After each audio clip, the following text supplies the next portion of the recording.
How's it going, guys? Vaibhav here, and I know it's been quite a bit of time since I've last uploaded on this channel, but let me tell you exactly why that's the case. I think the primary reason for it is the fact that I have been busy testing out the Samsung Galaxy S21 Ultra as well as the Galaxy S21 Plus. If you want to see the full reviews for both of these smartphones, make sure you check out the link down in the description over on GNTECH. That's where I've uploaded both the reviews for the smartphones talking about performance, cameras, battery life, display, everything pretty much that you'd want to know of the Galaxy S21 Ultra has been mentioned in the review, so please check that out. But in this video, I want to continue my gaming test series of videos that I do. If you've missed my previous ones, you can check them out using the card above. But the Galaxy S21 Ultra that I have is the Exynos 2100 variant of the smartphone. As we know, the Galaxy S21 Ultra comes in either the Snapdragon 888 flavor in the USA or in certain markets, or the Exynos 2100 variant, which is what we have here in Dubai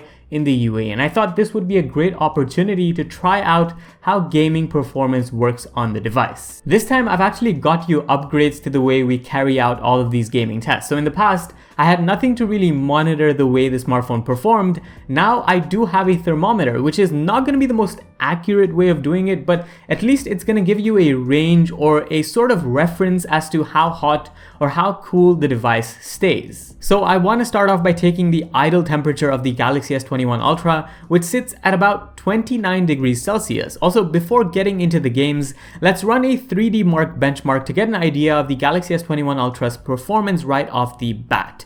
The wildlife stress test repeats 20 loops assessing performance over the 20-minute time period, and I'm not going to show you all of the loops because it gets boring, but you will be able to see the general essence with the footage I have recorded, and here are the results. You can pause the video to assess the results, but the Exynos 2100 version of the Galaxy S21 Ultra posts a stability rate of 61.4%, which is in line with the Snapdragon 888 version of the device, with the results courtesy of Kevin the Tech Ninja. Check him out if you haven't heard of him, but I'm pretty sure you have. Also, after the conclusion of this test, the temperature of the phone rose to an average of 43 degrees Celsius, touching 45 degrees Celsius in the region near the camera. After that, I gave the Galaxy S21 Ultra a bit of time to cool down, which I think is fair. I want the phone to be at its best when it is gaming. Also, a really cool feature on Samsung's part, especially for gaming, comes inbuilt with the phone. It requires you to enable developer options, which is easily done through the settings. You tap on the phone's build number a few times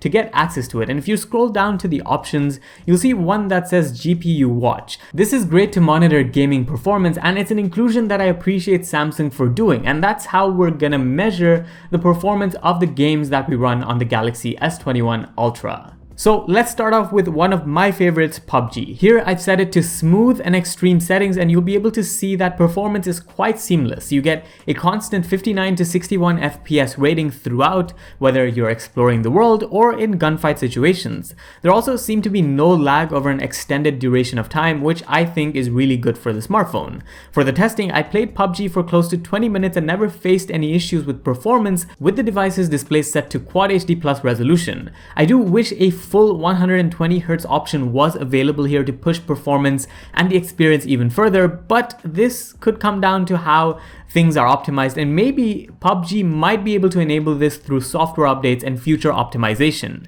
With the default PUBG settings though, this was the maximum frame rate that I got. Once I was done with my 20 to 25 minute session, the average temperature of the phone sat at about 40 degrees Celsius. Next up, we've got Call of Duty Mobile, another staple in the mobile gaming community. In this first part, I had depth of field, ragdoll effects, water reflections, etc. all turned on with very high graphics and the maximum frame rate. You'll notice that the average frame rate in this instance fluctuated between 47 and 54 FPS, although this was not as noticeable as it was on the gaming performance or the gaming test I did with the iPhone 12, for example, because of the 120Hz refresh rate on the Galaxy S21 Ultra. And keep in mind, this is still pushing the full Quad HD Plus resolution. Later on in the test, aside from keeping real-time shadows on, I turned off everything else because I don't really need to see all of that. And with these options turned off, the average frame rate rose to around 56 to 61 FPS, just like we saw with PUBG earlier.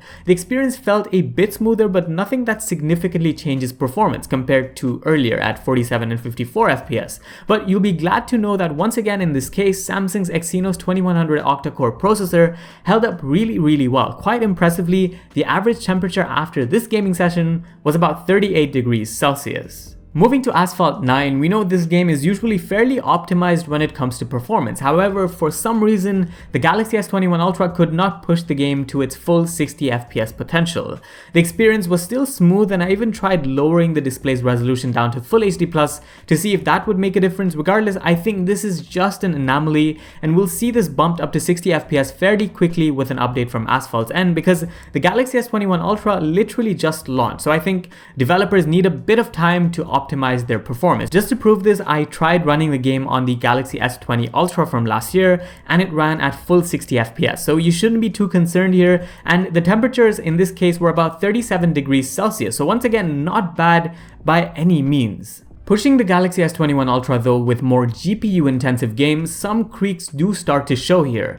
Firstly, we've got Genshin Impact, where the frame rate on GPU Turbo stays capped at 54 FPS. However, when gaming, you do tend to feel general frame drops here and there which aren't exhibited on GPU Turbo for whatever reason. This isn't anything major and nowhere near the iPhone 12's performance that we saw earlier, but it is there and there is some reminiscence of it. To be honest, this is slightly less performance than anticipated. However, we do hope that future software optimizations and updates iron out these issues. Another point to consider is the game's optimization, which also seems to be a topic of discussion in a number of threads I've read online. You'll notice that in this case, the GPU is still not being pushed to its maximum limit, and when testing here for about 20 minutes, I saw an average temperature of 40 degrees Celsius.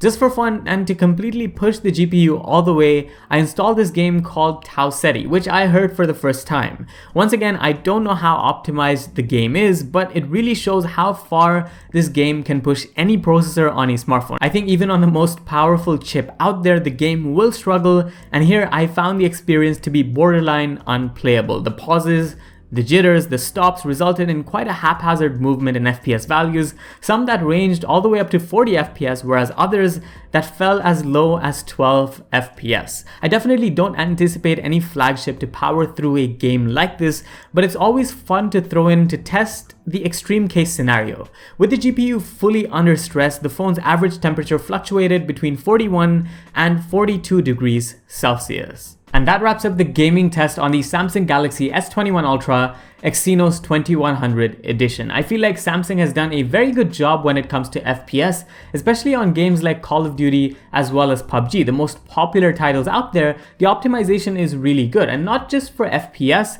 they've also done well to control the thermals of the smartphone, which was another complaint that people had last year. So as far as the improvements over the Galaxy S20 Ultra go, there are far and many. I do want to make a follow-up to this video maybe in 3 to 6 months time to see how Samsung improves things further, but that's about it for this video. Thanks for watching. Do let me know what you guys think down in the comments. Were you surprised by the results? Were the results as anticipated? Let me know all of that in the comments down below. This was Vaibhav, and I'll see you in the next one. Adios.